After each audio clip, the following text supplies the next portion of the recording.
City cable. నేటి ముఖ్యాంశాలు. లగచర్ల సంఘటనలో బీఆర్ఎస్ కార్యకర్తలపై కక్ష ఎందుకు? బీసీ కమిషన్ మాజీ సభ్యులు నూలి శుభప్రద్ పాటిల్. అభివృద్ధి సంక్షేమమే ప్రభుత్వ ప్రధాన లక్ష్యం. చెక్కుల పంపిణీ కార్యక్రమంలో ఎమ్మెల్యే బుయ్యని మనోహర్ రెడ్డి. సమిష్టి కృషితో సరిహద్దు ప్రాంతాలను అభివృద్ధి చేద్దాం. ఎమ్మెల్యే బుయ్యని మనోహర్ రెడ్డి. అనంతగిరి అటవీ ప్రాంతాన్ని పర్యాటక కేంద్రంగా అభివృద్ధికి తోడ్పాటు. శాసనసభ స్పీకర్ గడ్డం ప్రసాద్. తాండూరు పట్టణంలో ఘనంగా సత్యసాయి 99వ జయంతి వేడుకలు. భారీగా పాల్గొన్న భక్తులు. City cable. సిటీ కేబుల్ వార్తలకు స్వాగతం. వార్తలు చదువుతున్నది మఠం నిరంజన్. దుద్యాల మండలం లగచర్ల గ్రామంలో ఇటీవల జరిగిన సంఘటనలో బీఆర్ఎస్ పార్టీ కార్యకర్తలపై కేసులు నమోదు అయ్యాయని బీసీ కమిషన్ మాజీ సభ్యులు నూలి శుభప్రద్ పాటిల్ అన్నారు. శనివారం తాండూరు పట్టణంలోని ఎన్ఎస్పీ ట్రస్ట్ కార్యాలయంలో ఏర్పాటు చేసిన విలేకరుల సమావేశంలో బీసీ కమిషన్ మాజీ సభ్యులు శుభప్రద్ పాటిల్ మాట్లాడుతూ లగచర్ల సంఘటనలో 46 మందిపై కేసులు ఉండగా అందులో 12 మంది కాంగ్రెస్ పార్టీకి చెందినవారు, మరికొందరు బీజేపీ పార్టీకి చెందినవారు ఉన్నప్పటికీ కేవలం బీఆర్ఎస్ కార్యకర్తలపై కక్ష సాధింపు చేస్తున్నారని మండిపడ్డారు. రేవంత్ రెడ్డి ప్రభుత్వం ప్రజాపాలనలో విఫలం చెందిందని అన్నారు. గతంలో కేసీఆర్ ప్రభుత్వం ఫార్మాసిటీ కోసం 1400 ఎకరాలు సేకరిస్తే ముఖ్యమంత్రి రేవంత్ రెడ్డి దాన్ని రద్దు చేసి తన అల్లుడి కోసం లగచర్లలో ఫార్మాసిటీ ఏర్పాటు చేసేందుకు ప్రయత్నాలు కొనసాగిస్తున్నారని అన్నారు. లగచర్ల ప్రజలు ఫార్మాసిటీకి వ్యతిరేకంగా ఉన్నా ప్రభుత్వం వారిపై కక్ష సాధింపు అవసరమా అన్నారు. అధికారులపై జరిగిన దాడి బీఆర్ఎస్ పార్టీకి, కేటీఆర్ కు, కొడంగల్ మాజీ ఎమ్మెల్యే బీఆర్ఎస్ నాయకులు నరేందర్ రెడ్డిపై అనవసరంగా అంటగడుతున్నారని అన్నారు. జమ్మూ కాశ్మీర్ తరహాలో 144 సెక్షన్ ఇంటర్నెట్ సేవలు ఆపి టెర్రరిస్టులను చూసినట్టు రైతులను చూశారని మండిపడ్డారు. తమకు న్యాయస్థానంపై నమ్మకం ఉందని, అక్కడే తమకు న్యాయం జరుగుతుందని శుభప్రద్ పాటిల్ అభిప్రాయం వ్యక్తం చేశారు. 6 గ్యారెంటీలకు ఎగనామం పెడుతూ రైతులను, ప్రజలను కమిటీల పేరుతో మభ్యపెడుతున్నారని అన్నారు. వికారాబాద్ జిల్లాలో కేంద్ర మంత్రి నితిన్ గడ్కరీ జాతీయ రహదారి కోసం శంకుస్థాపన చేసి 31 నెలలు గడిచినా రోడ్డు పనులు ప్రారంభించలేదని అన్నారు. తాండూర్ వికారాబాద్ రోడ్డు పనులను వెంటనే చేపట్టాలని కోరారు. సర్పంచులు, ఎంపీటీసీల పదవీ కాలం ముగిసి చాలా రోజులైనా ఎన్నికలు జరపలేకపోయారని అన్నారు. స్థానిక సంస్థల ఎన్నికల్లో ప్రజలు కాంగ్రెస్ ప్రభుత్వానికి తగిన గుణపాఠం చెప్పనున్నారని అన్నారు. ఎవ్వరు కూడా ప్రపంచంలో ఎవ్వరు కూడా ఫార్మా విలేజ్ అని చెప్పేసి ఉన్నటువంటి కాలుష్యాన్ని ఊర్లలోకి తీసుకురారు ఎవరు. అట్లాంటిది ఇక్కడ ఫార్మా విలేజ్ అని చెప్పేసి లగచెర్ల, అక్కింపేట్, పోలేపల్లి, అదేవిధంగా రోటిబండ తాండా, పులిచెర్ల తాండా, వీటికి సంబంధించి దాదాపు 1374 ఎకరాలు సేకరించాలని చెప్పేసి ప్రభుత్వం భావించి నోటిఫికేషన్ ఇచ్చిన తర్వాత అక్కడ మెజార్టీగా ఉన్నటువంటి గిరిజనులు, ఎస్టీలు, ఎస్సీలు, బీసీ, ఈ 3 వర్గాలకు సంబంధించిన ప్రజలందరూ కూడా మా భూముల్లో పంటలు పండుతాయి, ఇలాంటి పంటలు పండే దాంట్లో మాకు ఫార్మా వద్దు అని చెప్పేసి స్పష్టంగా ఎప్పుడైతే 9 నెలలు కింద వచ్చినటువంటి నోటిఫికేషన్ ఎప్పుడైతే వచ్చిందో అప్పటి నుండి కూడా ప్రజలు తీవ్రమైనటువంటి అభ్యంతరాలు తెలుపుతున్నారు. అయినప్పటికీ ఈ ప్రభుత్వం వినకుండా ముందుకు పోయే కుట్ర పన్నుతుందనే ఉద్దేశంతోనే అనేక రకాలుగా ఆందోళనలు చేసారు. వాళ్ళు దీక్షలు చేసిర్రు, కలెక్టర్లకు రిప్రజెంటేషన్లు ఇచ్చిర్రు, ధర్నాలు చేసిర్రు, మీటింగ్స్ పెట్టిండ్రు. అదేవిధంగా పోలేపల్లి నుండి పాదయాత్ర అని చెప్పేసి ఒక పెద్ద ప్రోగ్రాం తీసుకుంటే అక్కడ కూడా పోలీస్ ఆంక్షలతో మొత్తం కూడా నిర్బంధించడం జరిగింది. ఇవన్నీ చేసిన తర్వాత వాళ్ళకి ఇంకా గత్యంతరం లేక ఈరోజు పబ్లిక్ హియరింగ్ అంటే ఇక పబ్లిక్ హియరింగ్ కండక్ట్ చేసిన తర్వాత ఇంకేం ఉండదు, ఇక భూములు హ్యాండ్ ఓవర్ అయిపోతుంది. కాబట్టి అక్కడ ఉన్నటువంటి వాళ్ళందరూ కూడా ఆడ ఉన్నటువంటి వాళ్ళు ఇంకా మా భూములు కోల్పోతాం, మా జీవనాధారం కోల్పోతాం అనే దాంట్లో తిరుగుబాటు చేయడం జరిగింది. దాన్ని ముఖ్యంగా కాంగ్రెస్ పార్టీ వాళ్ళు ఏం చెప్తారు, ఈ ప్రభుత్వం మొత్తం అది బీఆర్ఎస్ వాళ్ళు కుట్ర చేసిర్రు, నరేందర్ రెడ్డి కుట్ర చేసిండ్రు, దానికి కేటీఆర్ గారు కుట్ర చేసిండ్రు అని చెప్పేసి దుష్ప్రచారం చేస్తారు. అయితే ఎవరైతే ఆ కేసులు సంబంధించి ఒక 3 కేసులు నమోదైనవి. ఆ 3 కేసులలో మొదటిగా ఇప్పుడు అందరికి చూపిస్తుంది ఒకటే కేసు. ఆ ఒక్క కేసులో 46 మంది నిందితులుగా పేర్కొన్నారు. 46 మందిని ఆ 46 మందిలో 12 మంది కాంగ్రెస్ పార్టీకి సంబంధించిన వాళ్ళు ఉన్నారు. స్పష్టంగా నేను అందరు కూడా చూపించిన ఫోటోలతో సహా రాము నాయక్ అని, తర్వాత నార్ల హనుమంతు అని, వాళ్ళంతా కూడా తిరుపతి రెడ్డి రేవంత్ రెడ్డితోని ఉన్నటువంటి వాళ్ళు. మొత్తం 12 మంది, ఆడ 46 మంది నిర్ధారించిన దాంట్లో పోలీసు వాళ్ళు పేర్కొన్నటువంటి దాంట్లో 12 మంది కాంగ్రెస్ వాళ్ళు ఉన్నారు. అదేవిధంగా బీజేపీ పార్టీకి సంబంధించిన వాళ్ళు కూడా ఉన్నారు. అందులో టీఆర్ఎస్ సానుభూతి పరులు కూడా ఉంటారు. మొత్తం కూడా ఇక ఒక్క సురేష్ అనే ఒక వ్యక్తిని చూపించుకుంటూ మొత్తం ఇది టీఆర్ఎస్ పార్టీ కుట్ర పన్నిందని చెప్పడం సమంజసం కాదు. ఇదేదో అంటే ప్రజల్ని పక్కదారి పట్టించి, అంటే ఏదో బీఆర్ఎస్ఏ ఈ అధికారుల మీద దాడి చేయించిందనే దాన్ని తీసుకొని వచ్చే ప్రయత్నం కాంగ్రెస్ పార్టీ చేసింది, కాంగ్రెస్ ప్రభుత్వం చేసింది. దానికి అధికారులు కూడా ఒత్తసు ఇప్పటి వరకు కూడా కాంగ్రెస్ పార్టీకి సంబంధించిన వాళ్ళని ఎవరిని అరెస్ట్ చేయలేదు. సత్యనారాయణ అని వాళ్ళ అల్లుడు, ఎవరు బిడ్డనిచ్చిన అల్లుడు, వాళ్ళ కంపెనీకి సంబంధించి భూములు అప్పచెప్పడానికి కోసం ఇంత ఎవరు జనరల్గా ఏ ఎమ్మెల్యే కావచ్చు, ఎవరు ప్రజాప్రతినిధి ఫార్మా కంపెనీని ఆయన ప్రాంతానికి తెచ్చుకోనికే ఇష్టపడరు. ఎందుకంటే దాంతో పొల్యూషన్, దాంతో ప్రజలందరూ వ్యతిరేకిస్తారు. కేవలం భూమి పోయేటోళ్ళు కాదు, ఆ చుట్టుపక్కల 20-30 కిలోమీటర్లకు అంతా కూడా అది ఆ పొల్యూషన్ విస్తరిస్తుంది. కాబట్టి దాన్ని ఎవ్వరు ఒప్పుకోరు. అట్లాంటి పొల్యూషన్ని తీసుకొని కొడంగల్ పెడతా అంటున్నాడు అంటే దాన్ని తప్పకుండా ఆయన సొంత ప్రయత్నాలు ఉన్నాయి కాబట్టి పెడుతున్నాడు రేవంత్ రెడ్డి గారు. అంటే ఇప్పుడు ఒక సంవత్సరం గడుస్తున్నది కాలం. ఇప్పుడు డిసెంబర్ 7 తారీఖు వస్తే ముఖ్యమంత్రిగా రేవంత్ రెడ్డి గారు ప్రమాణ స్వీకారం చేసి సంవత్సర కాలం అవుతుంది. అదేవిధంగా ఇక్కడ ఈ ప్రాంతం నుండి ఎమ్మెల్యే గెలిచినటువంటి మనోహర్ రెడ్డి గారు కావచ్చు, వికారాంధ్ర ప్రసాద్ గారు కావచ్చు, రామ్మోహన్ రెడ్డి, వీళ్ళంతా కూడా గెలిచి ఒక సంవత్సరం అవుతుంది. మనం చూసుకుంటే ఇక్కడ నుండి పోవాలంటే, తాండూరు నుండి నువ్వు హైదరాబాద్ పోవాలంటే నరకం వాళ్ళకి ఎవరికి నరకం ఏడుందో ఎవరు తెలియదు, కానీ ఆ రోడ్ మీదే కనిపిస్తుంది. ఈ రోడ్లు ఇప్పటివరకు కూడా దీన్ని ఆ మట్టి వేసి మూయడం తప్ప రోడ్లు ఎందుకు వేస్తలేరని కూడా మనం అందరూ కూడా ప్రజలందరూ తీవ్ర ఇబ్బందులు పడుతున్నారు. అంబులెన్స్లో పోవాలంటే ప్రాణం మధ్యలో పోయే పరిస్థితి. ఈ నుండి జనరల్గా నేషనల్ హైవే కూడా శాంక్షన్ అయింది ఆల్రెడీ. టెండర్స్ కూడా అయ్యి 31 నెలలు అవుతున్నది టెండర్స్ అయ్యి. ఫౌండేషన్ కూడా నితిన్ గడ్కరీ గారు నేషనల్ హైవేకి ఫౌండేషన్ వేసి ఇప్పటికీ పనులు జరుగుతలేవు.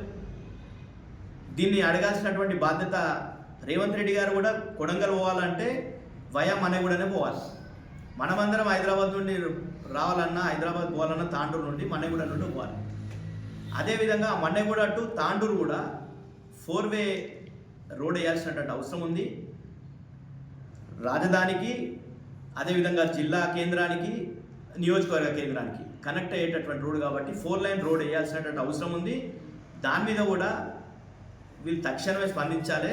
ఆ రోడ్లు ఇంకా మేము టెండర్లు అయిపోయినాయి, లేకపోతే మేము వేస్తున్నామంటే ఈరోజు నేషనల్ హైవేకి సంబంధించే ఫౌండేషన్ వేసి నితిన్ గడ్కరీ గారు కేంద్ర మంత్రిగా ఫౌండేషన్ వేసి 31 నెలలు అవుతుంది. ఏ నుండి మన్నెగూడ నుంచి అప్పా జంక్షన్ వరకు ఇప్పటి వరకు పనులు జరుగుతలేవు. మళ్ళీ ఇప్పుడు ఈడ కూడా నేను మొన్ననే ఎమ్మెల్యే గారిని అడిగిన ఒక ప్రైవేట్ కార్యక్రమంలో, మళ్ళా పోలీస్ అధికారులు మేము అన్నీ కూడా మీడియా సాక్షిగా అన్ని చూపించాం. ఈ కాంగ్రెస్ పార్టీ వాళ్ళు ఉన్నారు, ఎవరెవరు రేవంత్ రెడ్డితోని తిరుపతి రెడ్డితో ఉన్నటువంటి ఫోటోలు కూడా చూపించినప్పుడు ఇప్పటి వరకు వాళ్ళని అరెస్ట్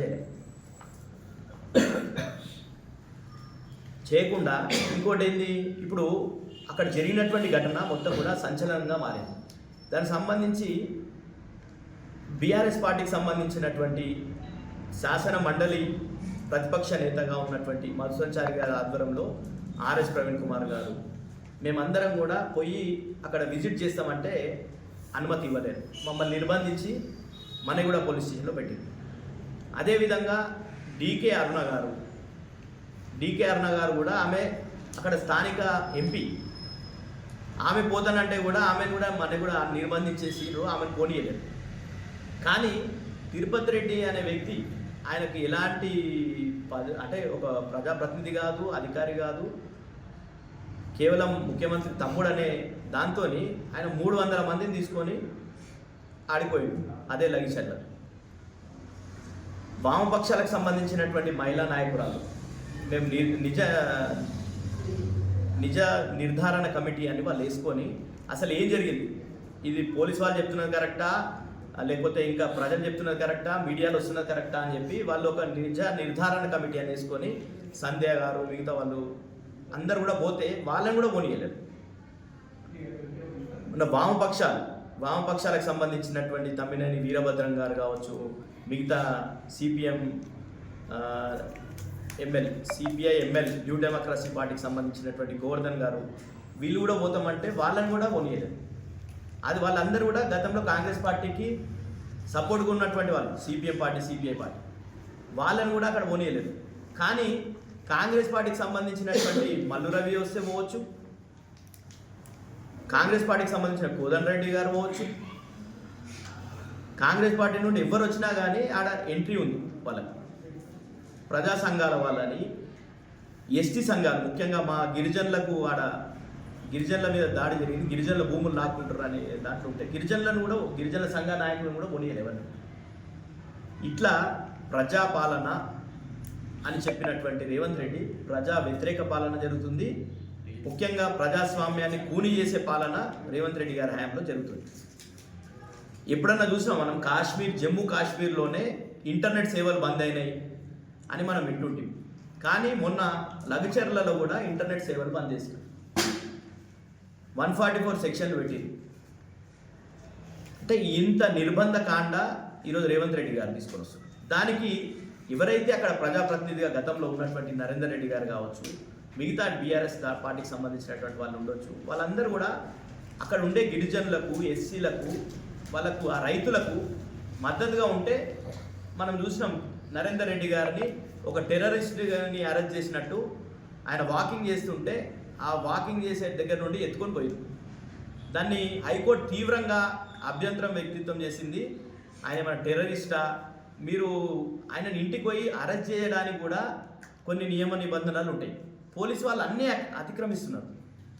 ఈరోజు రేవంత్ రెడ్డి డైరెక్షన్లో, తిరుపతి రెడ్డి డైరెక్షన్లో వాళ్ళని కూడా గిరిజనులను అరెస్ట్ చేశారు. వాళ్ళని 3rd డిగ్రీ టార్చర్ పెట్టి. ఈరోజు ఏదైనా కానీ కసబ్ని అరెస్ట్ చేసినా కానీ దేశంలో చట్ట ప్రకారంగానే శిక్షలు ఉంటాయి. దానికి కూడా ఒక 4 సంవత్సరాల టైం పట్టింది కసబ్ను ఉరేయనికి. కానీ ఈడ మాత్రం వీళ్ళు ఇమీడియట్గా వీళ్ళని 3rd డిగ్రీ టార్చర్ పెట్టడం, వాళ్ళకి మద్దతుగా ఉన్నటువంటి నరేందర్ రెడ్డి గారిని అక్రమంగా అరెస్ట్ చేయడం, కేసులు పెట్టడం. ఈరోజు ఒక్కటే ఇన్సిడెంట్ జరిగింది, దాన్ని 3 కేసులు పెట్టింది. ఒక్క సంఘటనకి సంబంధించి 3 కేసులు పెట్టింది. ఏదున్నా ఒకటే కేసు పెట్టాలి. సంఘటన ఒకటే జరిగింది, అప్పుడే జరిగింది, మళ్ళీ గ్యాప్ ఇచ్చో లేకపోతే తెల్లారా జరగలే. దాన్ని 3 కేసులు పెట్టారు పోలీసులు. దీని మీద కూడా హైకోర్టులో బీఆర్ఎస్ పార్టీ తరఫున వేయడం జరిగింది. నరేందర్ రెడ్డి గారు అట్లా పరిస్థితి ఉన్నది. ప్రజలు తీవ్రమైనటువంటి ఇబ్బందులు పడుతున్నారు. కాబట్టి ఇక్కడ ఏం సంక్షేమం జరుగుతలేదు. వీళ్ళు ఇచ్చినటువంటివి 6 గ్యారెంటీలు, 420 హామీలు.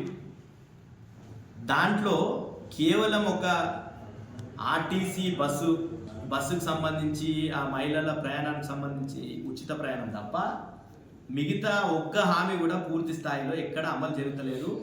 ఈరోజు రైతులకు సంబంధించి, ముఖ్యంగా ఈ ప్రాంతం అంతా కూడా రైతులే. రైతులకు రైతు బంధు ఎగ్గొట్టినటువంటి ముఖ్యమంత్రి ఎవరంటే రేవంత్ రెడ్డి. రైతులకు ప్రతి ఎకరాకి గతంలో కేసీఆర్ గారు 10,000 ఇస్తున్నారని నేను 15,000 ఇస్తాను. రైతులు నమ్మి నిజంగానే 15,000 వస్తాయేమో మనకని. ఆ ఇచ్చినటువంటి ఆ 10,000 కూడా ఇస్తలేడు. ఇవ్వకుండా ఈరోజు రైతులని పంగనామం పెట్టినటువంటి ముఖ్యమంత్రి ఎవరంటే రేవంత్ రెడ్డి గారు. రైతు అదేవిధంగా రుణమాఫీ అన్నాడు. రుణమాఫీ ఏం చేసిండు? సగం మంది కూడా రుణమాఫీ కాలేదు. ఏ ఊరికైనా పోండి, ఏ ఇంటికైనా పోదాం, 50% కూడా రుణమాఫీ కాలేదు. నువ్వు రైతు బంధు నిధులను ఎగ్గొట్టి దాన్నే కొంత అడ్జస్ట్ చేసి రుణమాఫీ అని చెప్పి 15th ఆగస్ట్ వరకు రుణమాఫీ కంప్లీట్ చేస్తా అని చెప్పిండు. ఛాలెంజ్ విసిరిండు. ఇప్పుడు ఏ ఊరికైనా పోదాం, కొడంగల్లో అయినా సరే, తాండూరులో అయినా సరే, ఒక్క ఊర్లోనన్నా 100% రుణమాఫీ అయిందా? కాలేదు. దానికి కారణం ఈరోజు ప్రతి అంశంలో రైతులకు రుణమాఫీ కాలేదు, రైతు బంధు లేదు, రైతు బీమా లేదు. అదేవిధంగా మహిళలకు ఏం చెప్పిండు? ప్రతి మహిళకు 18 ఏళ్ళు నిండిన ప్రతి మహిళకు 2,500 రూపాయలు ఇస్తాను ప్రతి నెల. అంటే ఇప్పుడు ఎన్ని నెలలు అవుతుంది? 11 నెలలు అయిపోయింది. 11 నెలలు అంటే ఇంత దాదాపు 25,000. ఒక్కొక్క మహిళకు బాకీ ఉన్నాడు రేవంత్ రెడ్డి గారు. అట్లా ప్రతి స్కీమ్లో పెన్షన్లు డబుల్ చేస్తా అన్నాడు, పెన్షన్లు ₹1 పెంచలేడు. ప్రజలందరూ కూడా ఈరోజు తిరస్కరించారు కాంగ్రెస్ పార్టీ మొత్తం కూడా. ఇప్పుడు స్థానిక సంస్థ ఎన్నికలు పెట్టే పరిస్థితిలో కాంగ్రెస్ పార్టీ లేదు. దానికోసం ఒక కమిషన్తో ఇంకో కమిషన్ వేసుకుంటా వీళ్ళు తాత్సారం చేస్తున్నారు తప్ప వీళ్ళు స్థానిక ఎన్నికలు పెడితే ఎక్కడైతే భంగపాటు తప్పదనే భావనతోనే పెండింగ్ పెడుతున్నారు స్థానిక ఎన్నికలు కూడా. ఎప్పుడో సర్పంచ్ 1 సంవత్సరం అవుతుంది, జనవరి వస్తే 2 నెలలు అయిపోతే సంవత్సరం అవుతుంది. దాదాపు 10 నెలల నుండి సర్పంచులు లేక ఊళ్ళ పాలన మొత్తం కూడా అస్తవ్యస్తంగా అయిపోయింది. అదేవిధంగా ఎంపీటీసీలు వీళ్ళంతా అయిపోయి దాదాపు 5 నెలలు అవుతుంది. ఎంపీటీసీలు జెడ్పీటీసీలు అవన్నీ ఇదన్నీ కూడా పెట్టే పరిస్థితి ఈరోజు రేవంత్ రెడ్డి గారు ప్రజలందరూ వ్యతిరేకిస్తున్నారు. ఇప్పటికన్నా మీరు బుద్ధి తెచ్చుకొని ఈ ప్రాంతాన్ని ముఖ్యంగా వికారాబాద్ జిల్లాకి ఏదో చేస్తానని చెప్పేసి, వికారాబాద్ నా కొడంగల్ ఈ ప్రాంతంలో ఉందని చెప్పేసి వికారాబాద్ జిల్లా అని చెప్పిన రేవంత్ రెడ్డి గారు ఏమీ చేయలేడు, ఈ జిల్లాకి ఏం చేయలేడు. మొత్తం ఆ కొడంగల్లో ఫార్మా తెచ్చి వాళ్ళని ప్రజల్ని ఇబ్బంది పెడుతుండు. వికారాబాద్ జిల్లా కూడా ఏం చేయలేడు. కాబట్టి అందరూ కూడా ప్రజలు తిరస్కరిస్తున్నారు రేవంత్ రెడ్డి గారిని. ఏమైంది, ఈ రోడ్ ఎంత ఘోరంగా ఉంది, ఇదంతా కూడా తాండూరు నుండి పోయే రోడ్ అంతా కూడా ఘోరంగా ఉంది అని చెప్తే టెండర్లు అయిపోయినాయి, పనులు ప్రారంభమైతే అన్నారు. వారం అవుతుంది అనుకుంటున్నాను. మాకు టెండర్లు అయినాయా, పనులు ప్రారంభం కావాలి, రోడ్లు పడడమే ఇంపార్టెంట్. నేను ఒక వీడియో చూసిన, నేను వీడియో అభివృద్ధి సంక్షేమమే ప్రభుత్వ ప్రధాన లక్ష్యం అని ఎమ్మెల్యే బుయ్యని మనోహర్ రెడ్డి అన్నారు. శనివారం బషీరాబాద్ మండల కేంద్రంలోని రైతు వేదికలో 54 మంది రైతులకు 54,06,264 రూపాయల విలువ గల కళ్యాణ లక్ష్మి, షాదీ ముబారక్ లబ్ధిదారులకు చెక్కుల పంపిణీ చేశారు. ఈ సందర్భంగా ఎమ్మెల్యే మాట్లాడుతూ ప్రజలకు అందుబాటులో ఉంటూ ప్రజాసేవ చేయడమే తమ ముఖ్య ఉద్దేశం అని, డిసెంబర్ 9 లోపు రైతులకు రుణమాఫీ కాని వారికి రుణమాఫీ చేస్తామని తెలిపారు. ఈ కార్యక్రమంలో market committee chairman Madhav Reddy, PSCS chairman Venkatramareddy, vice chairman Ajay Prasad తదితరులు పాల్గొన్నారు. షాదీ ముబారక్ కళ్యాణ లక్ష్మి సిఎంఆర్ఎఫ్ చెక్కుల పంపిణీ కార్యక్రమానికి సభాధ్యక్షులు స్థానిక ఎంఆర్ఓ గారికి, ఏఎంసీ చైర్మన్ మాధవ్ రెడ్డి గారికి, పిఎస్సిఎస్ చైర్మన్ వెంకట్రామరెడ్డి గారికి, అజయ్ ప్రసాద్ గారికి, మండల పార్టీ అధ్యక్షుడు నరసింహ గారికి, రామనాయక్ గారికి, ఎక్స్ జెడ్పీటీసీ శ్రీనివాసరెడ్డి గారికి, వెంకటేష్ మహారాజ్ గారికి, చందర్ గారికి, ఏఎంసీ తాండూరు చైర్మన్ బాలరెడ్డి గారికి, మాణిక్ గారికి, వేదిక మీద ఉన్నటువంటి ఆ రోజు ఏదైతే బీఆర్ఎస్ లకు ధనిక రాష్ట్రం అప్ప చెప్తే ఈ 10 సంవత్సరాల కాలంలో అన్ని రంగాలని అస్తవ్యస్తం చేసి దాదాపు 20 లక్షల కోట్లు అప్పు చేసినా కానీ మనం ఏదైతే ఇచ్చిన 6 గ్యారెంటీల గవర్నమెంట్ ఉన్నదో ఒక్కొక్కటి కూడా ఆర్థికంగా ఎంత ఇబ్బంది ఉన్నా ఈ రోజు ఒక్కొక్కరికి ఉచిత బస్సు కానివ్వండి, మహిళా సోదరులకు అందరూ కూడా ఆ రోజు 500 గ్యాస్ సిలిండర్ ఇస్తామని చెప్పినాం. 500 గ్యాస్ సిలిండర్ కానివ్వండి, 200 యూనిట్ల వరకు కరెంట్ కానివ్వండి, ఈ రోజు ఆర్థికంగా మనం కష్టం ఉన్న 18,000 కోట్లు ఈ రోజు రుణమాఫీ చేయడం జరిగింది. ఇంకా కొంతమందికి 70-80% వచ్చినాయి. ఇంకా కొంతమందికి 15%, 20% రాలేవు. ఖచ్చితంగా ఎన్ని కష్టాలైనా సరే డిసెంబర్ 9 తారీఖు లోపల గౌరవ ముఖ్యమంత్రి గారు అది కూడా ఖచ్చితంగా రుణమాఫీ కూడా చేస్తామని చెప్పడం జరిగింది. అది కూడా కంపల్సరీ చేస్తాం. అదే కాకుండా రైతు భరోసా కూడా ఎంత తిప్పలు కానీ ఖచ్చితంగా రేపు డిసెంబర్ 9 లోపల రైతు భరోసాలు కానివ్వండి, రుణమాఫీ కానివ్వండి ఖచ్చితంగా అయిపోతాయి. ఇప్పటికే మన నియోజకవర్గానికి గౌరవ ముఖ్యమంత్రి గారు 3,500 ఇల్లు ఇవ్వడం జరిగింది. 3,500 ఇళ్లతో పాటు ప్రతి గ్రామంలో ఇప్పటికే ఇంద్రమ్మ కంపెనీలు వేసుకున్నాం. కంపెనీల ద్వారా ఇప్పటికే రేషన్ కార్డులకు మీకు అందరూ కూడా అప్లికేషన్లు తీసుకోవడం జరిగింది. అవన్నీ కూడా రేషన్ కార్డుతో పాటు ఖచ్చితంగా ఇల్లు ఈ తర్వాత ఇప్పటికే 3,500 ఇల్లు ఇచ్చినారు. ఇంకా మార్చి తర్వాత మళ్ళీ 3,500 ఇల్లు వస్తాయి. దాదాపు ఇప్పటికే 7,000 ఇల్లు మనకు రాబోతా ఉన్నాయి.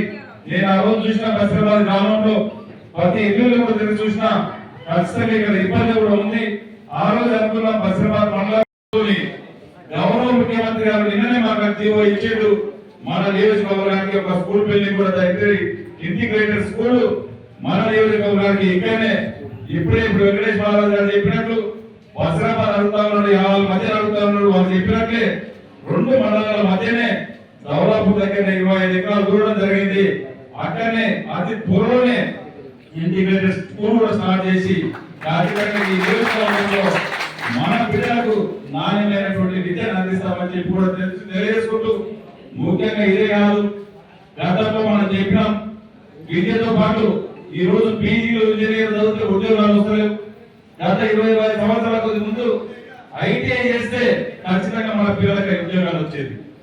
అదే విధంగా గౌరవ ముఖ్యమంత్రి గారు ఆలోచన చేసి ఒక అడ్వాన్స్ టెక్నాలజీ సెంటర్ ద్వారా దాంట్లో 2 సంవత్సరం చదివితే స్కిల్ డెవలప్మెంట్ సెంటర్లో దాంట్లో చదివితే ఖచ్చితంగా ఉద్యోగం వచ్చే విధంగా గౌరవ ముఖ్యమంత్రి గారి సహకారంతో తాండ్రులని ఇప్పటికి 25 కోట్లతో బిల్డింగ్ కూడా స్టార్ట్ చేయడం జరిగింది. అది కూడా ఈ అకాడమిక్ ఇయర్ ఖచ్చితంగా స్టార్ట్ చేయబోతా ఉన్నాం. మీరు ఇంటర్మీడియట్ కానీ డిగ్రీ కానీ చదివిన తర్వాత నాకు అప్పచెప్పండి, ఆ పిల్లల్ని ఖచ్చితంగా ఖచ్చితంగా ఉద్యోగాలు ఇప్పించే బాధ్యత. దాంట్లో 1 సంవత్సరం 2 సంవత్సరాలు డిఫరెన్స్ కోర్సులు ఉంటాయి. ఆ కోర్సులు చేయించి ఖచ్చితంగా మీకు ఉద్యోగం, మీ పిల్లలకు ఉద్యోగాలు ఇచ్చే బాధ్యత నేను ఖచ్చితంగా తీసుకుంటా. అదే కాకుండా మీరు ఒకసారి ఆలోచన చేయాలి. గత 10 సంవత్సరాల నుంచి ఒక డిఎస్సీ ఇప్పించినటువంటి పాపాల పోలే మన గౌరవ ముఖ్యమంత్రి గారు ఎన్ని అడ్డంకులు సృష్టించినా డిఎస్సీ పెట్టి నేరుగా 11,000 మంది ఉద్యోగాలు మన పిల్లలకి ఉద్యోగాలు కూడా ఇవ్వడం జరిగింది. చాలా గ్రామాల్లో, మానవుల గ్రామాల్లో టీచర్స్ లేకుంటున్నారు. గత ప్రభుత్వం ఎప్పుడు కూడా పట్టించుకోలేదు బీఆర్ఎస్ వాళ్ళు. వాళ్ళకి ఏదైతే డబ్బులు వస్తాయి అవే పనులు చేశారు. కానీ ఒక మంచి పని చేసిన పాపాల పోలే మన ముఖ్యమంత్రి గారు టీచర్స్ ఫిలప్ చేయకుండానే చేసుకోవడమే కాదు, దాదాపు సంవత్సర కాలంలో 50,000 ఉద్యోగాలు ఇప్పటికి ఇవ్వడం జరిగింది. అదే కాకుండా నేను గెలిచినప్పటి నుంచి మా తాండూరు నియోజకవర్గానికి మనం రోడ్లు చూస్తున్నాం. గత ప్రభుత్వం అందరూ కూడా ఎలక్షన్స్ ముందు అన్ని కూడా ఉద్యోగ జీవోలు, పేరు జీవోలు తీసుకొచ్చి అన్ని కూడా శిలాఫలకాలు వేసిపోయి ఒక్కటి కూడా శాంక్షన్ లేదు.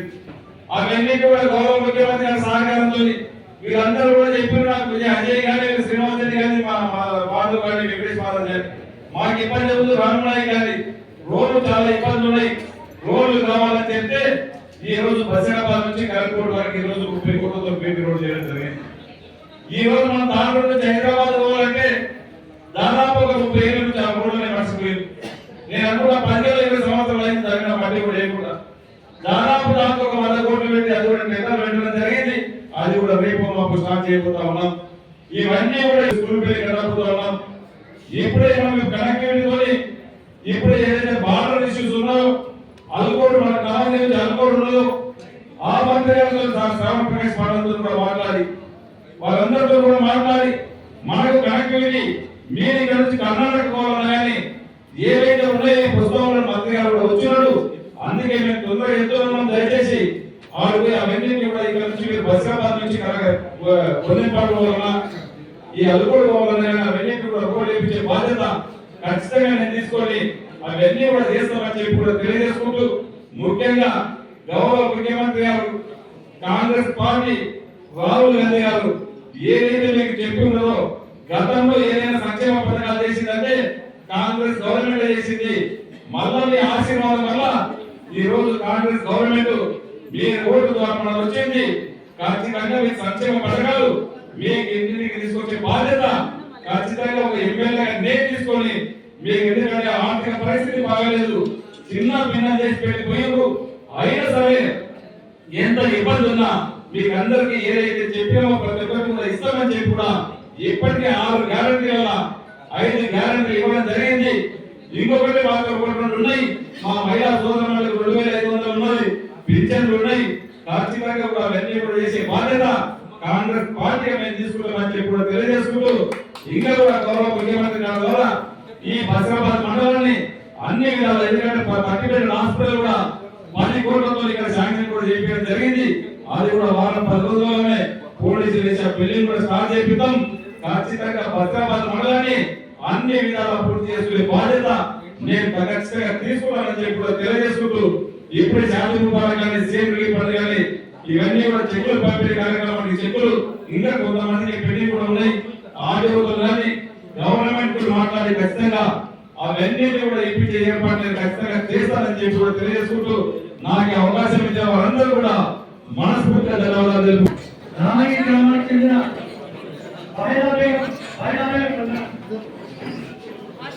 మాయిలా బేగం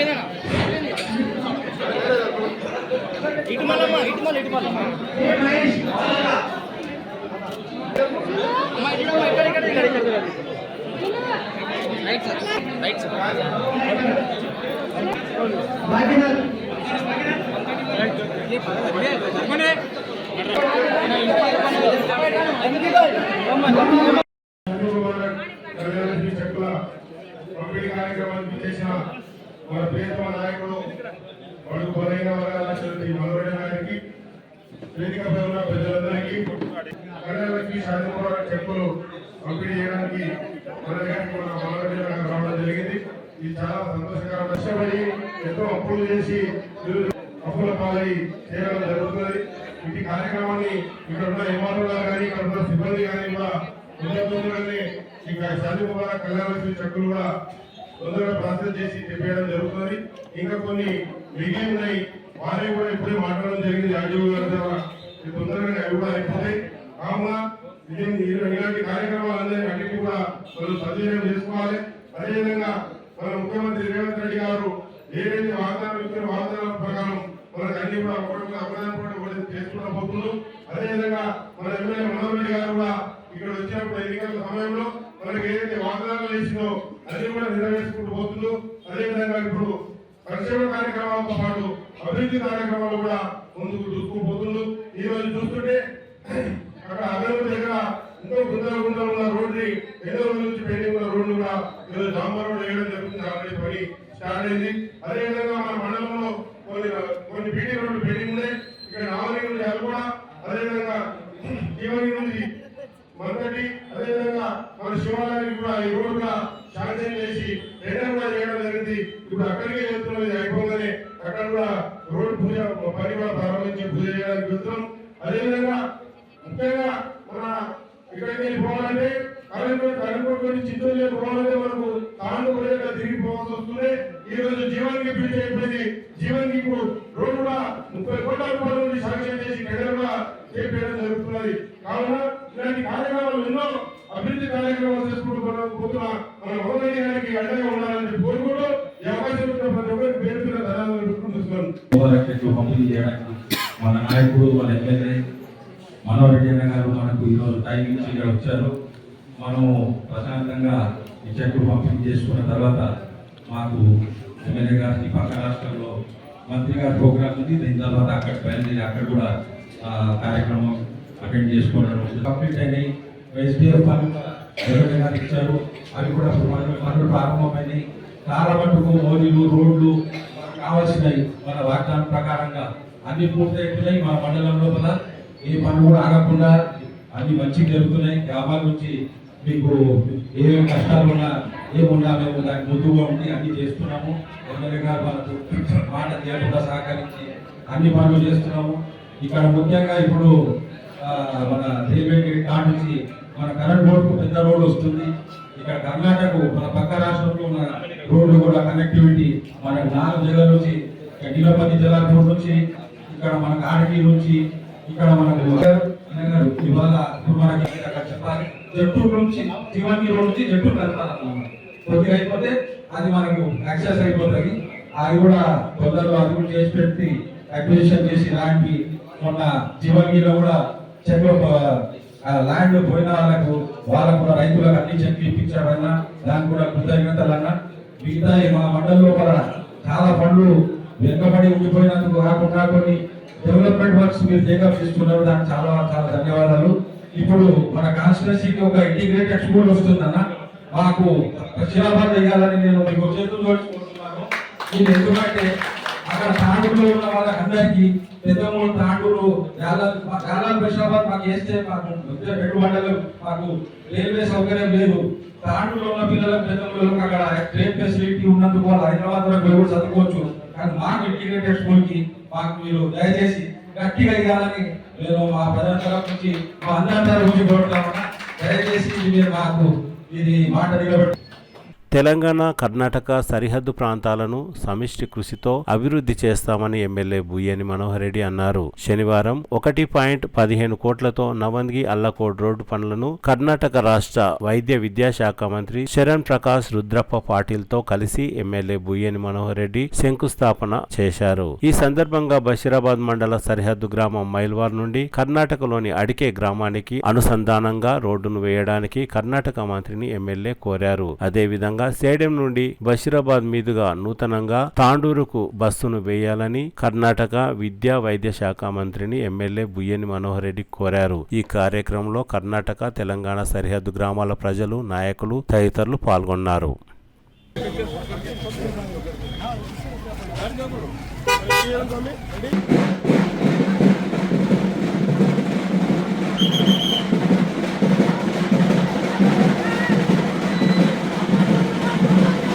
అనంతగిరిలో అర్బన్ పార్కు ఏర్పాటుకు శాసనసభ స్పీకర్ గడ్డం ప్రసాద్ భూమి పూజ నిర్వహించారు. శనివారం 25 లక్షలతో ఫారెస్ట్ సెక్షన్ అధికారి కార్యాలయాన్ని ప్రారంభించిన అనంతరం స్పీకర్ గడ్డం ప్రసాద్ మాట్లాడుతూ అనంతగిరి అటవీ ప్రాంతాన్ని విదేశీ కంపెనీల సహాయంతో 300 కోట్ల రూపాయలతో పర్యాటక కేంద్రంగా తీర్చిదిద్దడానికి తన వంతు కృషి చేస్తానని తెలిపారు. అనంతగిరి పర్యావరణానికి ఎలాంటి హాని జరగకుండా అన్ని పనులతో ఈకో టూరిజంగా అభివృద్ధి చేయనున్నట్లు తెలిపారు. తెలంగాణ రాష్ట్రాన్ని అన్ని రంగాల్లో అభివృద్ధి చేయడానికి ముఖ్యమంత్రి రేవంత్ రెడ్డి కష్టపడుతున్నారని అన్నారు. ఈ కార్యక్రమంలో జిల్లా collector Prateek Jain, assistant collector Uma Harathi, chief conservator of forest Charminar circle Priyanka Varghese, జిల్లా అటవీ శాఖ అధికారి జ్ఞానేశ్వర్, అటవీ శాఖ అధికారులు, సిబ్బంది, స్థానిక ప్రజాప్రతినిధులు, నాయకులు తదితరులు పాల్గొన్నారు.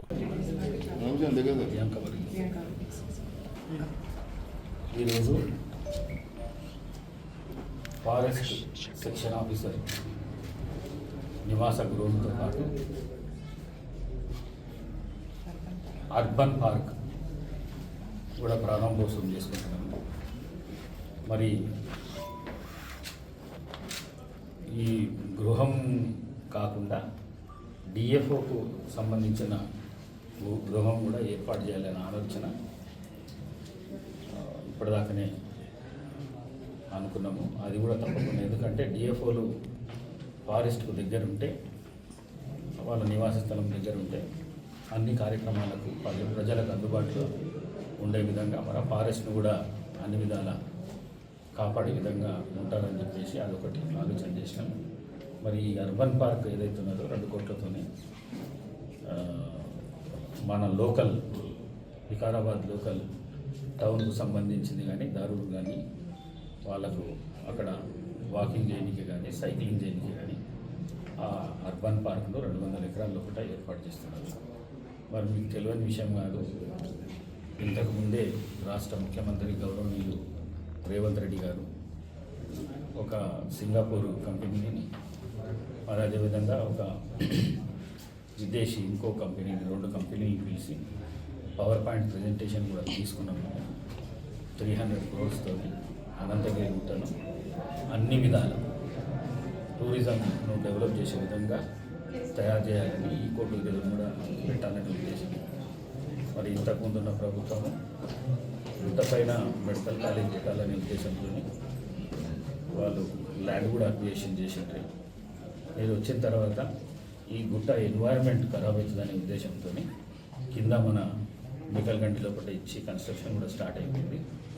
మరి దీన్ని భగవంతుడు ఇచ్చిన ఈ గుట్టను కాపాడుకునే విధంగా అన్ని విధాల ప్రయత్నం చేసి తప్పకుండా ఈ అనంతగిరి గుట్టనే పెద్ద ఎత్తున అభివృద్ధి చేసే విధంగా, మరి అట్లనే లోకల్ వాళ్లకు ఎంప్లాయ్మెంట్ దొరికే విధంగా ప్రయత్నం చేస్తామని చెప్పేసి మీ అందరికీ తెలియజేసుకుంటూ, మరి ఈ కార్యక్రమానికి Shrimati Priyanka Varghese, IAS officer, chief conservator officer వారు ఈ ప్రాంతానికి ఈ వికారాబాద్ జిల్లాకు వారు ఇన్ఛార్జ్గా ఉన్నారని వారు కూడా రావడం జరిగింది. వారితో పాటు డిఎఫ్ఓ జ్ఞానేశ్వర్ గారు, మరి స్టాఫ్, మరి మాకు సంబంధించిన నాయకులు మాజీ మున్సిపల్ చైర్మన్ సత్యం శెట్టి గారు, మరి చీలపల్లి రమేష్ గారు, చాలామంది పెద్దలు కిషన్ నాయక్ గారు, మైపాల్ రెడ్డి గారు, చాలామంది పెద్దలు వచ్చారు.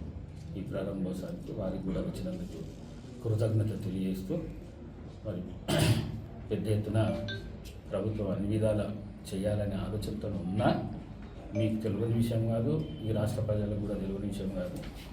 తెలంగాణలో కూడా ఆర్థిక విధ్వంసం జరిగింది. ఇచ్చిన హామీలను రాష్ట్ర ప్రభుత్వం రేవంత్ రెడ్డి గారు అన్ని విధాల ప్రయత్నం చేస్తున్నాడు. తప్పకుండా 6 గ్యారెంటీలతో పాటు మిగతా మేనిఫెస్టోలో ఉన్న సంక్షేమ కార్యక్రమాలు కూడా ఈ రైతు రుణమాఫీకి సంబంధించి ప్రతిపక్షాలు కావాలనే ఉద్దేశంతో వెలిపెట్టే కార్యక్రమాన్ని మీరు చూస్తూనే ఉన్నారు. తప్పకుండా ప్రతి ఒక్కరికి 2 లక్షల రూపాయల రుణమాఫీ ఎవరికైతే జరగాలనో వారందరికీ జరుగుతుంది. ఎవరు కూడా ఈ ప్రతిపక్షాల చక్కర్లో పడకుండా తప్పకుండా బడ్జెట్ ఆల్రెడీ తీసి పెట్టింది ఉన్నదండి 31,000 కోట్ల రూపాయలు. మీకు ఇంతకుముందు కూడా కాంగ్రెస్ అధికారంలో ఉన్నప్పుడు అప్పుడున్న దేశ ప్రధాని మన్మోహన్ సింగ్ గారి ఆధ్వర్యంలో, సోనియా గాంధీ ఆధ్వర్యంలో దేశం మొత్తం 70,000 కోట్లు అయితే ఈ ఒక్క రాష్ట్రమే 31,000 కోట్ల రూపాయలు రైతు రుణమాఫీ చేయడానికి రెడీ అయ్యింది. ఇప్పటికే 18,000 కోట్ల రూపాయలు బ్యాంకుల ఖాతాల్లో పడ్డాయి. రైతులు ఎక్కడ కూడా ప్రతిపక్షాల చక్కర్ల పడి అధికార పక్షాన్ని విమర్శించే స్థాయికి ప్రతి ఒక్కరికి 2 లక్షల రూపాయలు ఏదైతే రుణమాఫీ ఉన్నదో అది తప్పకుండా జరుగుతుంది అని చెప్పేసి తెలియజేస్తూ, మరి ఈ ఫారెస్ట్ దీనికి ఇంత పెద్ద ఎత్తున హాజరైన వారందరికీ కూడా తెలియజేస్తూ సెలవు తీసుకుంటున్నాను. Thank you very much. ప్రేమమూర్తిగా, సేవాస్ఫూర్తిగా, ఆధ్యాత్మిక చైతన్య దీప్తిగా భక్తుల మధ్యలో కొలువైన శ్రీ సత్యసాయి 99వ జయంతి వేడుకలు కేక్ కట్ చేసి 99వ జయంతి వేడుకలు ఘనంగా జరిగాయి. శనివారం తాండూరు పట్టణంలోని శ్రీ సత్యసాయి నిలయంలో సత్యసాయి జయంతి వేడుకలు వైభవంగా జరిగాయి. సత్యసాయి విగ్రహానికి ప్రత్యేక పుష్పాలతో అలంకరించారు. సత్యసాయి భక్తులు భజన కార్యక్రమాలు నిర్వహించి కేక్ కట్ చేసి ఘనంగా జయంతి వేడుకలు నిర్వహించారు. అనంతరం అన్నదానం, ప్రసాద వితరణ కార్యక్రమాలు జరిగాయి. భక్తులు భారీ సంఖ్యలో పాల్గొన్నారు.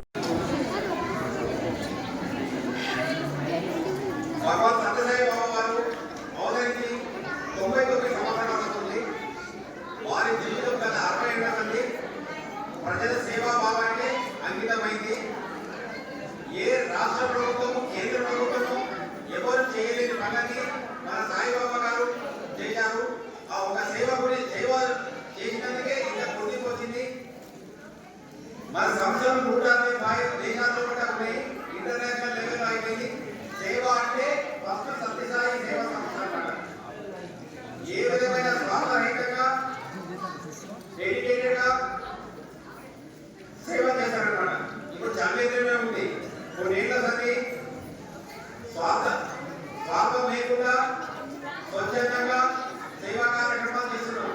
అందరూ మీకు డబ్బులు వస్తాయా, డబ్బులు ఇస్తారా, లేకుంటే ఎట్లా చేస్తారంటారు. ఏమీ లేదు, సేవా భావంతో స్వచ్ఛందంగా వచ్చి చేస్తామని వారికి చేస్తాము. కొందరు పైసలు ఏమో లేదమ్మా ఏమున్నా మా స్వామి అవకాశం కల్పించినందుకు మేము ఈ సేవా కార్యక్రమాలు చేస్తున్నామని చెప్తామన్నమాట. ఇప్పుడు వేరే ఆర్గనైజేషన్ ఉంటాయి, వాళ్ళు పెడతారు, వాళ్ళు కూడా చేస్తారు. కాకపోతే మంత్రులు ఎవరు ఉండరు, అవి కడగరు, మంత్రులు ఎవరు ఉండరు. అట్లా ఏం చేసినా ప్రేమపూర్వకంగా స్వచ్ఛందంగా చేస్తేనే మనకు సాటిస్ఫాక్షన్ ఉంటుంది. ఆ చేసిన సేవ భగవంతుడికి చెప్తారన్నమాట. అదేవిధంగా మన మందిరంలో కూడా ప్రతి ఆదివారము మధ్యాహ్నం నారాయణ సేవ 12 గంటలకు కాడైంది. 611 కంప్లీట్ అయింది. రేపు 611 ఉంటుంది. చెప్పాలంటే కృష్ణ సాయిరామయ్యలు ఎంత పనున్నా ఏమున్నా ఆ సేవకు మాత్రం కరెక్ట్ సామాన్ అందించి ఉన్నా లేకుండా ఆ కార్యక్రమాన్ని నిరంతరంగా కొనసాగిస్తున్నారు. వారికి కూడా మా ధన్యవాదాలు. బాగా రావడంతో అక్కడ ఒకరోజు ఒక అమ్మాయి తప్పిపోయింది. ఫారిన్ అమ్మాయి, విదేశీ అమ్మాయి తప్పిపోయింది. అమ్మాయి ఒకటే ఏడుస్తుంది. అక్కడ ఉన్న వాళ్ళకి ఎవరికి అమ్మాయిని కన్సోల్ చేయడం చేత కాలేదు, లేదా వీళ్ళు చెప్పింది ఆమెకు అర్థం కాలేదు, ఆమె చెప్పింది వీళ్ళకి అర్థం కావడం లేదు. నన్ను పట్టుకొచ్చింది అనమాట. అక్కడ దగ్గరలో ఉన్న అమ్మాయికి ఇంగ్లీష్ వచ్చు కదా, జరిగిపోయిన చూడాలి. నేను అమ్మాయి దగ్గర వెళ్ళి దాదాపు ఒక 10 years ఉండొచ్చు. అమ్మాయి అనుకుంటా 8-10 సంవత్సరాల ముందు ఒకటే ఏడుస్తుంది.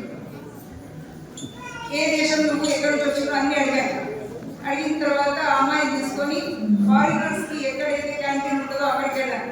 అక్కడికి వెళ్ళి అక్కడ అందరికీ ఇన్ఫర్మేషన్ ఇచ్చారు. ఇట్లా అమ్మాయి తప్పిపోయింది, అమ్మాయి నా దగ్గర ఉంది, మేము పలానా దగ్గర ఉంటాం సెక్యూరిటీ ఆఫీస్లో, వస్తే మాకు ఇన్ఫర్మేషన్ ఇవ్వండి.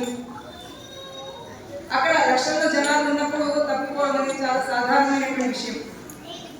ఆ అమ్మాయితో నేను దాదాపు 3 గంటలు గడిపాను. నాకు తెలిసిన ప్రతి దగ్గర పోయి ఇన్ఫర్మేషన్ ఇస్తూ వచ్చారు. ఈ అమ్మాయి ఇంకా తప్పిపోయింది, ఫలానా దేశం అమ్మాయి. అమ్మాయి ఇంకా ఏడుస్తుంది ఏంటంటే I have to leave today evening, today night we have that flight అనేసి అంటుంది. నాకేం అర్థం కాదు. రాత్రి ఫ్లైట్ ఉన్న అమ్మాయి పేరెంట్స్ ఇంతవరకు ఎందుకు వెతుక్కుంటూ రావడం లేదు, ఎక్కడి నుంచి ఇన్ఫర్మేషన్ రావడం లేదు అని ప్రతి డిపార్ట్మెంట్కి చెప్పి లాస్ట్ ఒక సెక్యూరిటీ దగ్గర కూర్చున్నాను. అప్పట్లో ఇంకా ఫోన్స్ లేవు. అక్కడ కూర్చొని నేను అమ్మాయితో మాట్లాడుతుంటే అమ్మాయి ఐ వాంట్ వాటర్ అంది. నేను అంతవరకు అమ్మాయికి కన్సోల్ చేస్తున్నాను. వాటర్ అంటే సరే మన దగ్గర ఉంటుంది కదా, వాటర్ బాటిల్ ఇచ్చారు. I don't want to drink this water, I want mineral water only. Mineral water కొనుక్కునే స్థాయిలో అప్పుడు మనం ఆర్థికంగా లేము. 30 సంవత్సరాల క్రితం మాకు అంత స్థాయి లేదు. బయటికి పోయి ఆ అమ్మాయి మినరల్ వాటర్ కొనుక్కొని ఇచ్చేంత. బయటికి వెళ్ళాను, వేరే వాళ్ళ దగ్గర 20 బాటిల్ కనిపిస్తే వాళ్ళ దగ్గర అడిగి తీసుకొచ్చి అమ్మాయికి ఇచ్చాను. అయితే ఇవన్నీ చేస్తున్నప్పుడు నా మనసులో ఒక ఆనందం. నేనేం ఎక్స్పెక్ట్ చేశానంటే ఇప్పుడు వాళ్ళ తల్లిదండ్రులు వస్తారు, నాకు బ్రహ్మాండంగా థ్యాంక్స్ చెప్తారు, నన్ను పొగడతారు, ఆ అమ్మాయిని తీసుకెళ్తారు. ఇది నా మనసులో ఉంది. అంతవరకు నా మనసులో ఇదే నడుస్తుందన్నమాట. వెయిట్ చేశాను. అమ్మాయి ఏడుస్తున్నంత వరకు కన్సోల్ చేసి వచ్చాను. లాస్ట్కి వాడు వచ్చారు. దాదాపు 3 hours తర్వాత వచ్చింది. 3 hours తర్వాత వచ్చింది. మేము లోపల కూర్చున్నాను, అమ్మాయిని కూర్చోబెట్టుకుని నేను ఇక్కడ కూర్చున్నాను. వాళ్ళు ఇక్కడ లోపలికి వచ్చింది. వస్తుంది అమ్మాయి పరిగెత్తుకొని వెళ్ళి పడుతుంది వాళ్ళ అమ్మ నాన్నని. వాళ్ళు కూడా చాలా ఆనందంగా అమ్మాయిని పట్టుకొని అటు నుంచి వెళ్ళిపోయారు. నేను ఎంత షాక్ గురయ్యానంటే అప్పుడు ఏంద్రా, నేను ఇంత అమ్మాయికి 3 hours స్పెండ్ చేశాను. నా సమయాన్ని మొత్తం అమ్మాయికి ఇచ్చాను. అమ్మాయి ఏడుస్తుంటే కన్సోల్ చేస్తూ వచ్చాను. నాకు అంతంత పోయింది. నన్ను పొగడం కాదు కదా, నా ముఖం కూడా చూడకుండా అయిపోయాను. అంటే అప్పుడు నాకు అనిపించింది, దిస్ ఈజ్ యువర్ డ్యూటీ. తాడు నుంచి పుట్టబట్టి వరకు నేను పిలిపించింది నేను పొగడతల కోసం కాదు, సేవ చేయడం కోసం. This is your duty. నీ డ్యూటీని చేసావంటే దానికి నువ్వు రిటర్న్ ఏమి ఎక్స్పెక్ట్ చేస్తున్నావు? ఎందుకు ఎవరి బాధ నీకు రిటర్న్? ఈ మనుషుల దగ్గర నుంచి నువ్వు రిటర్న్ ఎక్స్పెక్ట్ చేస్తావా? నేను కదా నేను పిలిపించింది అన్నారు స్వామి. అంతకంటే నాకు ఇంకా రావాల్సిందే చెప్పండి. నాకు ఇచ్చిన ఆ తెలివి నాకు పనికిరాలేదా? స్వామి ఆశీర్వాదం కాదా నాకు అట్లాంటి ఒక అవకాశం కల్పించడం? కాబట్టి దయచేసి మీరు ఎక్కడికి వెళ్ళినా, ఎప్పుడు ఎక్కడ అవకాశం దొరికినా, ఏ చిన్న సేవ చేసుకునే అవకాశం దొరికినా కూడా మనస్ఫూర్తిగా చేయండి. ప్రకృతి మాత్రం మనల్ని వదలదు. మనం 10 రూపాయలు మంచి పని చేస్తే 10 రూపాయలు మనకు రిటర్న్ ఇస్తుంది. 1 రూపాయి చెడు పని చేస్తే 1 రూపాయి చెడు పనికి అవసరమైనటువంటి అనుభవాన్ని మనం ఖచ్చితంగా అనుభవించాల్సిందే. కాబట్టి 10 రూపాయలు 1 రూపాయి తగ్గించుకొని 9 రూపాయలు నాకు రిటర్న్ ఇవ్వంటే స్వామి ఒప్పుకుంటారేమో అని ప్రకృతి ఒప్పుకోదు. అలాంటి రిటర్న్స్ మనం తీసుకోవాలంటే ఖచ్చితంగా సేవ, ప్రేమ, ఈ 2 మాత్రమే మనం ముందుకు నడిపిస్తాయని కోరుకుంటూ మీ అందరి ముందర ఇంతటి అట్రాక్షన్ స్వామి వల్ల మనకందరికీ కలిగిందా? మన వల్ల స్వామి కలిగిందా? స్వామి తత్వాన్ని మనం అర్థం చేసుకున్నప్పుడు మనం సత్యసాయి సేవా సమితిలో ఎందుకు వచ్చాము అనేది అర్థమవుతుంది. స్వామి చెప్పే 2 మాటలు, ఒకటి సర్వాలంట, ప్రేమించడం, సేవ చేయడం. ఈ 2టికి బెస్ట్ ఉదాహరణ నేను స్వామి వారి 70వ జన్మదినోత్సవం సందర్భంగా తాండూరు నుండి పుట్టబట్టి వెళ్ళడం జరిగింది సేవా సమితి సభ్యురాలుగా. అప్పుడు నేను చాలా చిన్నదాన్ని. అక్కడికి వెళ్ళిన తర్వాత అక్కడ ఉన్నటువంటి మనుషులను చూసిన తర్వాత, వాళ్ళు చేసే పనులను చూసిన తర్వాత ఇది కదా ప్రేమ అంటే, ఇది కదా సేవ అంటే అనేది నేను నేర్చుకున్నాను.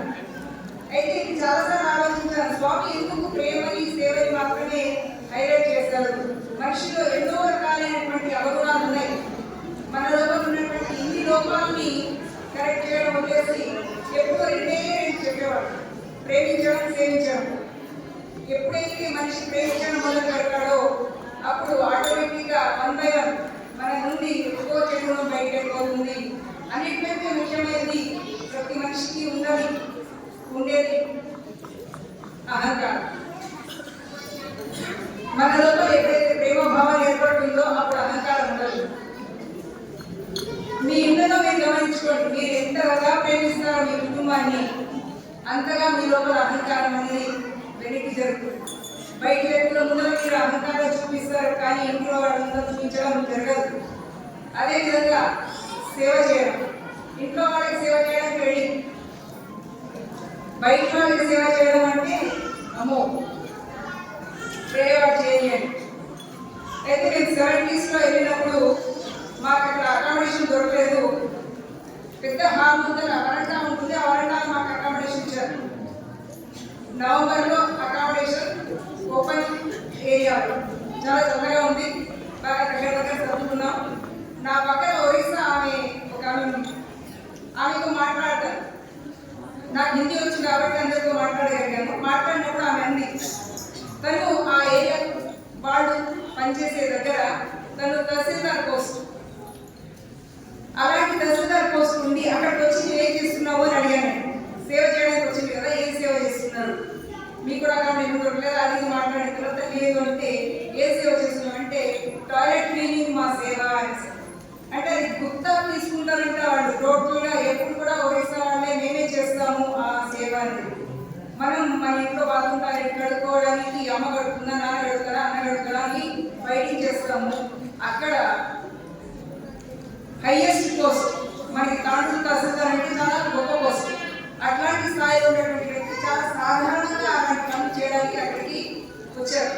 ఎప్పుడైతే అలాంటి పనులు మనం చేస్తామో అప్పుడు మనలో ఉన్న అహంకారం పోతుంది. అలాంటి పనులు నేను కూడా చేశాను. నేను సేవగా జాయిన్ అయింది వేరే డిపార్ట్మెంట్ అయినప్పటికీ నేను ఆ పని చేశాను. దాని తర్వాత తిరిగి వచ్చే బులెటిన్లో తాజా వార్తలతో మళ్ళీ కలుద్దాం. అంతవరకు సెలవు, నమస్కారం. మరిన్ని వార్తల కోసం ఛానల్ను సబ్స్క్రైబ్ చేయండి, షేర్ చేయండి, లైక్ చేయండి, కామెంట్ చేయండి. City cable.